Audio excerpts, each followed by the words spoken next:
Yeah, I cheated there. I earned the right to do it. I heard about the family. I heard about this little girl in this photograph.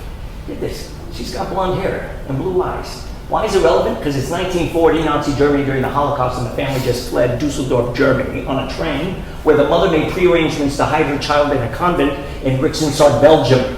What you don't see in the photograph is her arm is outreached. She's trying to grab her 8-year-old son, who is running up and down the aisles. Her husband says, please control the children, because he sees a Nazi. A soldier approaching in uniform who says, your daughter is so beautiful. Can I take a photograph? The mother doesn't know what to do. Says, okay. He takes the photo, that photo. And then he asks the question she's most concerned about. Betty want me to send this picture. She quickly chicken scratches a P.O. box. She thrusts it to him because she knows if he has to see their papers, it's going to be problematic. You could see the Nazi insignia on the little girl's face. And on the top left in German, it says, Stottelos, which means stateless. This little girl's not considered a citizen, let alone human. The family would have been arrested immediately and collected.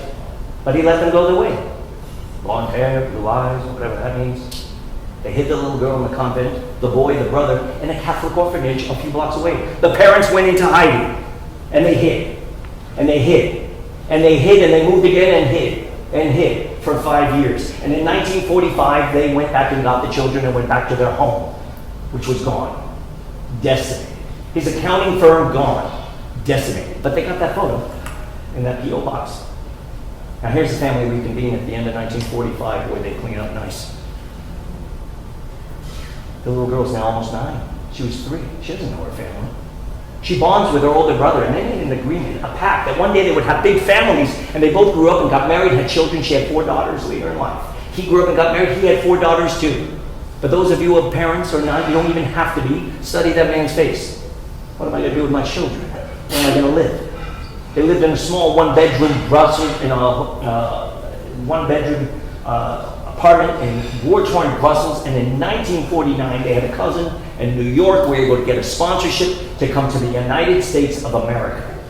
The young lady, a teen now, a young woman actually, wants to be a doctor, but it's not so easy for women in the 1940s or 50s, let alone Jewish or Asian or black or Hispanic. She went to nursing school, Bellevue in New York. She became a nurse.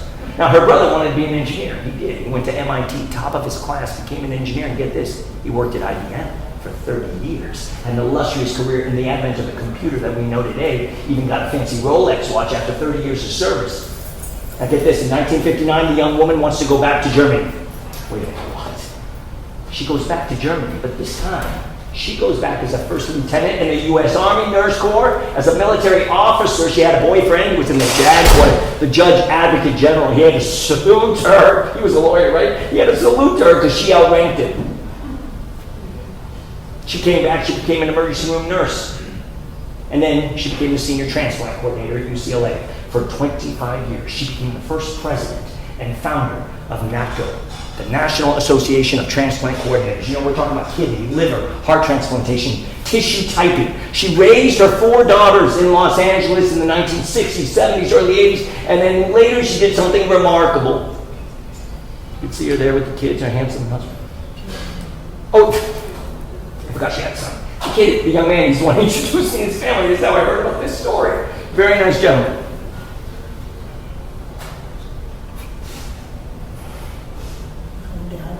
That's me.